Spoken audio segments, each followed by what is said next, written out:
पातालकोट की सैर के बाद हम पहुँचे हमारे अगले डेस्टिनेशन चंदेरी।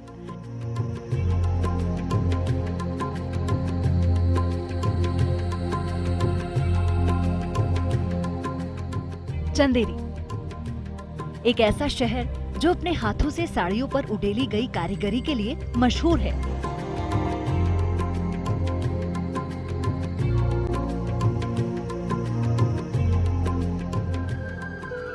लगभग 700 सालों से बनती आ रही चंदेरी साड़ियों ने चंदेरी को एक खास पहचान दी है।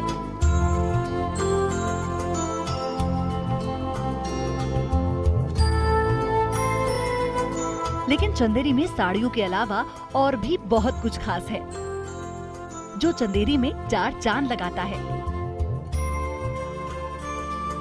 चंदेरी का बखान कर पाना थोड़ा मुश्किल है। यहाँ राजा रानी की कहानियाँ भी हैं और बहादुरी के किस्से भी। यहाँ इतिहास को बताती गलियाँ भी हैं और दीवारों पर बेहतरीन कारीगरी भी। चंदेरी अपने आप में बहुत खास है और ऐसे ही चंदेरी के कुछ और रंग आज हम आपको दिखाएंगे। तामिया के बाद हम आप पहुंचे हैं इतिहास की नगरी चंदेरी में। चंदेरी साड़ी की ढेरों वैरायटी, 375 के लगभग छोटे बड़े मॉन्यूमेंट्स और चंदेरी फोर्ट से पूरे शहर का बेहतरीन लोकेशन। इस वक्त मैं चंदेरी फोर्ट में मौजूद हूं। कहते हैं इस फोर्ट का निर्माण 1018 में किया गया था और कई बार इस फोर्ट पर आक्रमण हुआ। कुछ राजाओं ने फतेह हासिल की और यहां पर राज किया। तो मेरे साथ रहिए क्योंकि आज मैं आपको करवाऊंगी चंदेरी की सैर।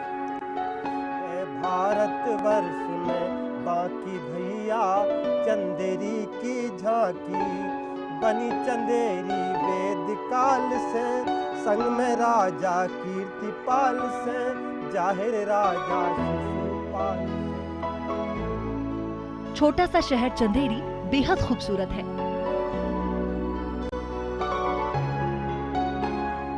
चंदेरी फोर्ट से नजारा देखने के बाद आपको यकीन हो ही गया होगा। चंदेरी फोर्ट सबसे ऊंचाई पर बना है।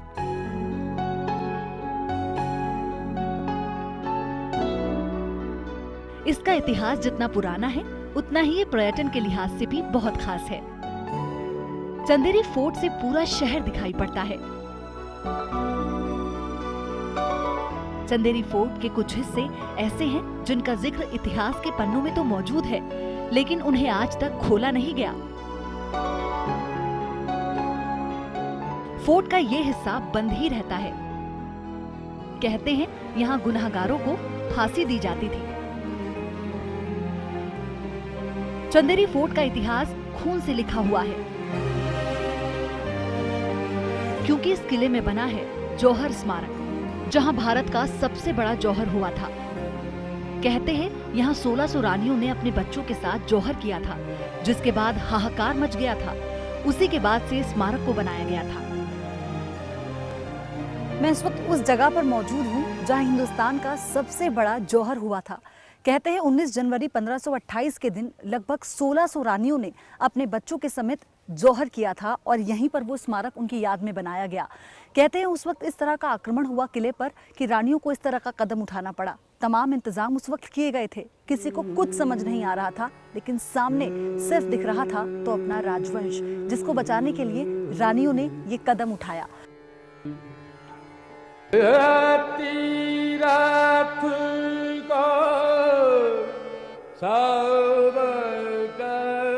वहीं जौहर स्मारक के नजदीक पर बना है संगीत सम्राट बैजू बावरा स्मारक। बैजू बावरा का नाम कौन नहीं जानता। संगीत के राजा बैजू बावरा जब अपनी सुर लहरियां छोड़ा करते थे तो संगीत के बड़े बड़े सूरमा उनके आगे नतमस्तक हो जाते थे। चंदेरी फोर्ट में बने ये दोनों स्मारक अच्छे और बुरे इतिहास की गवाही देते हैं।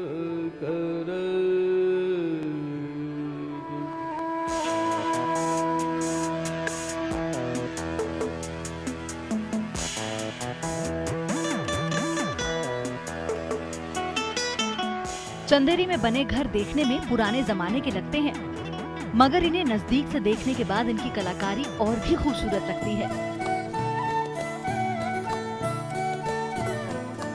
जैसे कि ये दरवाजा लगभग 700 साल पुराना है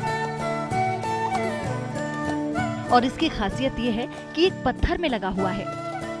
और इतने सालों में ना तो इसकी मजबूती पर कोई असर पड़ा और ना ही इसकी खूबसूरती कम हुई। ऐसे कई दरवाजे चंदेरी की गलियों में देखने को मिल जाएंगे, लेकिन सच में यहाँ की गलियाँ बहुत कुछ बयां करती हैं।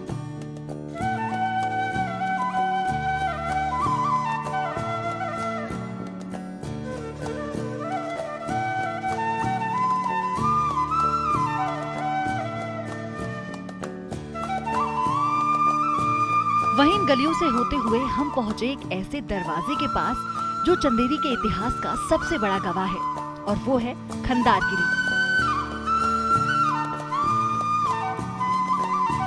दरअसल ये विशाल दरवाजा दो सभ्यताओं को जोड़ता है। इस दरवाजे के एक तरफ बुंदेलखंड और दूसरी तरफ पूरा मालवा है।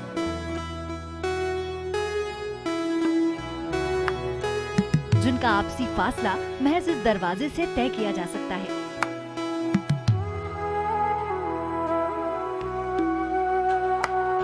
ये दरवाजा एक विशाल पत्थर को तोड़कर बनाया गया था।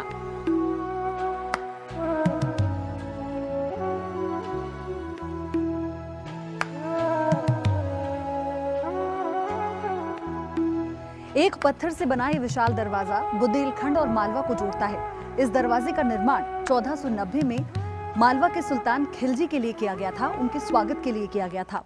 लेकिन जब सुल्तान खिलजी ने इस दरवाजे के मजदूर को इस दरवाजे की कमी बताई तो वो कमी उस मजदूर से नागवार गुजरी, क्योंकि राजा ने कहा कि इस दरवाजे के अंदर लकड़ी का दरवाजा लगाने के लिए कोई जगह नहीं बनाई, जो कहीं ना कहीं सुरक्षा में चूक थी। बस इसी बात को लेकर उस मजदूर ने आत्महत्या कर ली।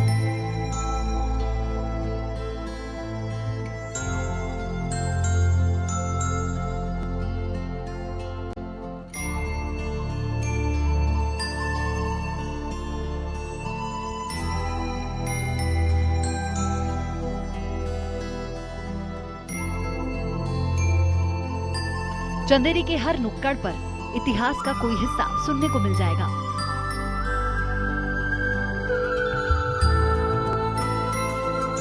और ऐसा ही एक किस्सा जुड़ा है कौशक महल से।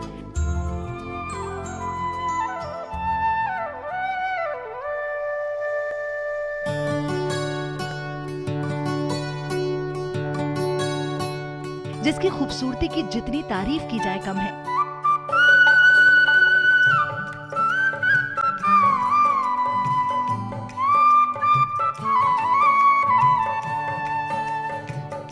कौशक महल बहुत बड़ा है। इसका आकार, बेहतरीन कारीगरी पर्यटकों को आकर्षित करने के लिए काफी है।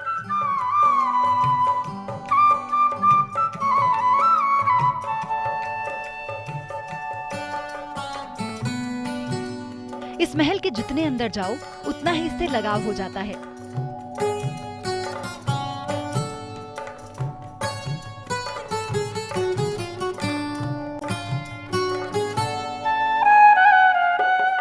इस महल की खासियत यह है कि इसके इतना बड़ा होने के बावजूद इसमें कोई कमरा नहीं है।